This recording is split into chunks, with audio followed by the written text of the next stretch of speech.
మే 16, 2025 శుక్రవారం. ఎగరెస్ట్ మనం మదనపల్లి మార్కెట్ సంబంధించి స్టాక్ అనేది ఏ విధంగా వచ్చింది ఏమనేది ఈ వీడియోలో మాట్లాడుకుందాము. సో ఆల్రెడీ అంగల్ మార్కెట్ గురించి మీకు నిన్న చెప్పాను. సో వినకపోతే మరొకసారి వినండి. అలాగే మొలకల్చిరు మార్కెట్ చెప్తాను. ఫస్ట్ అంగల్, తర్వాత మొలకల్చిరు. అంగల్ మార్కెట్ వచ్చేసి సూపర్ టాప్ ఒక్కొక్క మండిలో ఒక్కొక్క విధంగా. క్యాన్ పిఎస్ఆర్ మండిలో 240, తర్వాత మనకి ఎంఆర్ మండిలో 240. మళ్ళీ తర్వాత వచ్చేసి ఇక్కడ ట్విస్ట్ టైం అంటే టీవీఎస్ మండిలో మాత్రం ఒక 2 లాట్లే, అంత ఎక్కువ ఏం లేదు. 280తో ఒక లాట్, 300 రూపాయలతో ఒక లాట్, ఒక్కొక్క లాట్ మాత్రమే.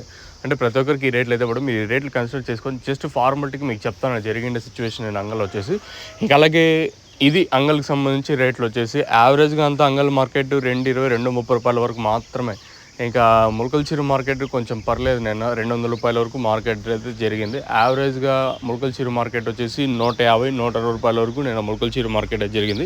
ఇంకా మదనపల్లి స్టాకు ఈరోజు కూడా ఏమాత్రం తగ్గలేదు. సో నిన్నటితో నిన్నటి మాత్రం ధీటుగానే వచ్చింది. ఈరోజు స్టాక్ వచ్చేసి దిగుమతులు ఏమాత్రం తగ్గలేదు. నిన్నటితో పోల్చుకుంటే కొంచెం జాస్తినే వచ్చింది ఈరోజు కూడా వచ్చేసి. మరి వేలంపాట్లు అనేది ఏ విధంగా ఉంటాయి, ఏమి అనేది చూడాల్సింది. ఓవరాల్గా మార్కెట్ మొత్తం తీసుకుంటే నిన్నటితో పోల్చుకుని దిగుమతులు ఏమాత్రం తగ్గలేదు. ఈరోజు కూడా కొంచెం ఎక్కువగానే దిగుమతి వచ్చింది.